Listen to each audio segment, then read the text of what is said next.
It's amazing how counterintuitive, counterimpulsive women can be. When you're listening to them, don't try to be their therapist. Don't try to solve their problem. A lot of times, they don't want you to do therapy. They don't want you to solve their problem. They just want you to listen. Women are like cats. Like in NLP, you would say the polarity responders. Now, dogs are direct responders. Like guys, let's go and do this. Like a motivational speaker. Yes, let's. And woman, no. No. Mm-mm. Mm-mm. If you take a cat, right? If you take a cat, have you ever tried to take a cat, put it in your lap, and then pet it? What's going to happen? But the cat did this, and then the dog, that means it's wagging its tail. When a cat, it doesn't so much, does it? Have you ever seen a cat wag its tail? Give that cat a wide berth, because it's about to scratch the fuck out of you. Okay? Women are similar. If you grab a cat and you put it in your lap and you try petting it, that cat will and will jump. But if the cat comes to you naturally and kind of like goes,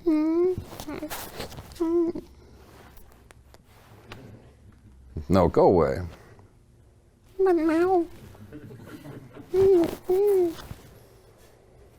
No, go. I don't need you right now. Get, go away.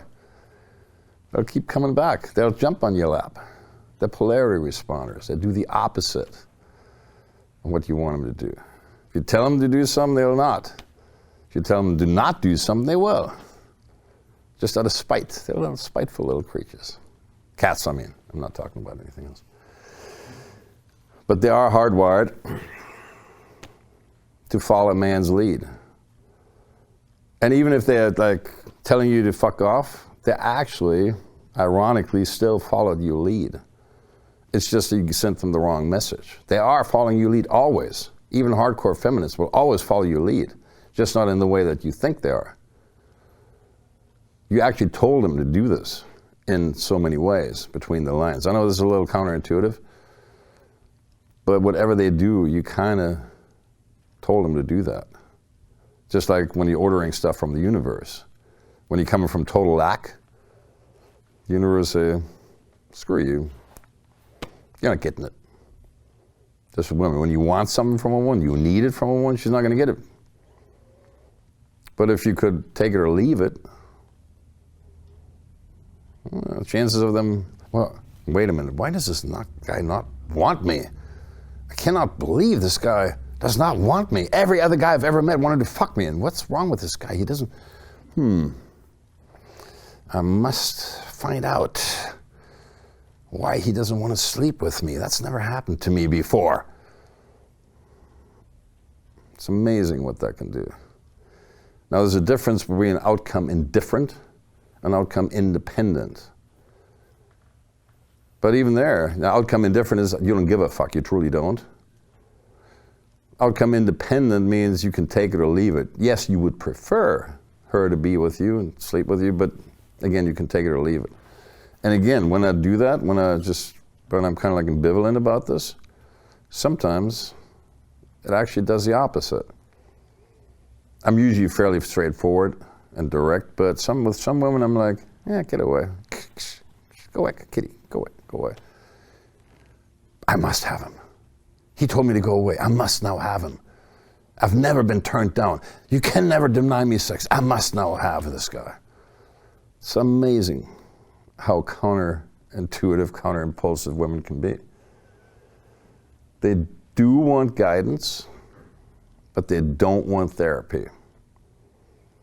When you're listening to them, don't try to be their therapist. Don't try to solve their problem. A lot of times, 9 out of 10 times in my experience, and I've checked my notes with many other guys that are good with women, they don't want you to do therapy. They don't want you to solve their problem. They just want you to listen. And listen hard. Listen good. Be there. Be present. Don't be their therapist. Don't solve their problem for them. Now, I'm not saying in a relationship. Now, my wife, that I love very much, if there's a problem, she expects me to handle it. She doesn't want me to explain what the problem is. She doesn't say, but honey, you know, let's solve this. No, she wants me to handle it. And I get that. She just says, no, we have this problem. Don't worry, honey, I got this. There's a scene, a famous scene in, what is it, Sex and the City. Carrie, you know, she's got Mr. Big. Mr. Big. Sarah Jessica Parker. And he's buying her this apartment in New York. Now, I'm not saying you should shower women with expensive gifts, certainly not buying them a $1.5 million apartment with a shoe closet that's bigger than most people's apartment, stacked with shoes, stocked to the rim. But, oh, honey, God, I can't believe, I can never afford, I got this.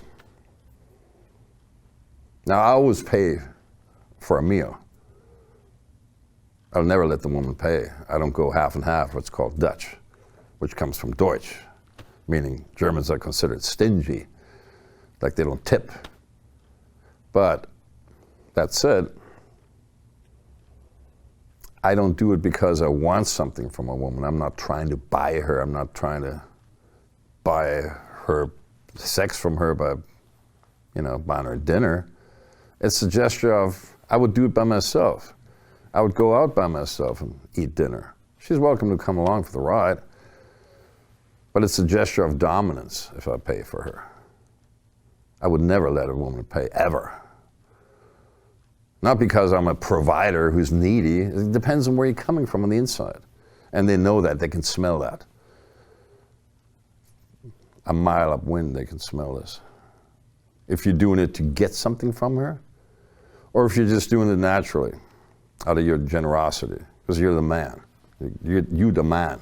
Who is your daddy? That's my attitude. Who's your daddy? I'm your daddy.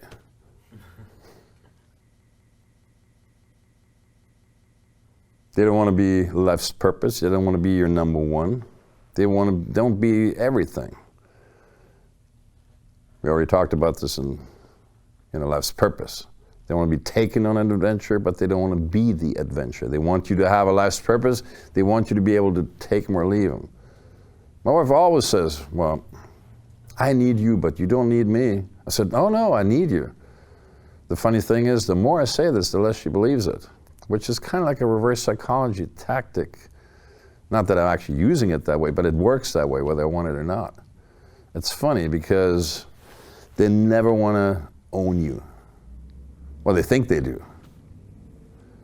Kind of like the predatory instinct of a man is, to fuck as many women and never be a commitment, like Alfie, like I used to do it for 15 years. Fuck 'em and chuck 'em, we call it. Also known as a quintessential douchebag. Yeah, I'll call you tomorrow. Of course, you never call. You never called. Oh. Which is actually kind of a douchey thing to do. It's not a good thing to do for a man. But women, on the other hand, they have a different kind of predatory instinct. Their instinct is catch them and keep them. Bind them to you. They want to turn you from a bad boy into their man. Woe unto thee if they ever have the feeling of owning you. Never cease to be a challenge.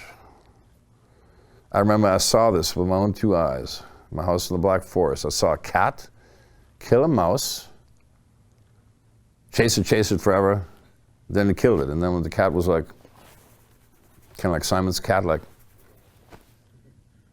wait, that's weird. Come on, what's wrong with you? Play with me. Well, the mouse was deader than a doornail. And then the cat, now what do I do? Okay, maybe if I throw it up in the air. And the cat kept throwing the mouse literally up in the air and just played with it and still trying to chase it. Like, the cat was like, now what? You're no fun. What's wrong with you? Well, you just killed me, did, sort of. Cat was like, clueless. I don't know. Woe unto thee if she ever catches you. You're as interesting as a dit mouse to her. They don't play with dead mice, not very long anyway. Once they own you, that tension has just been resolved. There's no more tension. Some people call this the cat string theory, but it's very, very true. If you cease to be a challenge, if even my wife, as much as I love her, as much as I'm open, authentic, and honest with her, if she believed she totally friggin' owned me, and I ceased to be a challenge, if I never looked at other women, she'd probably lose interest. Every man she's ever owned that way, she kind of left. I'm the only one she's never fully owned, at least in her mind. Never mind that I'm married to her, never mind that, you know, I take care of her and all these stuff, and I enjoy that tremendously. I truly enjoy taking care of her and providing for her. I want nothing in return but her love, and it's not a deal. But the thing is, the minute she owns me completely, she would lose interest. She's just wired that way, and so are most women, if not all of them. So, to wrap this up, and this is again only like this, scratching of the surface of the surface of the surface. Don't ever cease to be some kind of challenge. If she's tamed you and you're like the provider and the, you know, just the good husband that she can trust, and, you know, that'll never look left or right. It's funny, in the Latin culture, and I speak Spanish, and I like to spend a lot of time in Latin America with Latin people. I love Latin people. It's just, there's a natural kind of affinity. I'm not sure how or why. It might be karmic. But whenever I see it, like, I walk down with some guy in Colombia, and I see him like, check out some mamacita, señorita, kind of, I say, I saw that. This is casado, pero no castrato, which means, yes, I'm married, but I'm not castrated. It's expected. A woman wouldn't respect you if you didn't check out other women. If I stopped looking at other women, if she knew she 100% owned me, she would lose all interest. She can't help it. It's just like attraction is a choice. They don't have a choice. You completely cease to be of interest when you cease to be a challenge.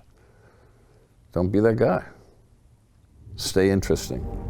When they talk about toxic masculinity, what they're really saying is a real man who knows his purpose, who has self-esteem, who has balls, is a threat to the agenda of the trillionaires of this world, the George Soroses,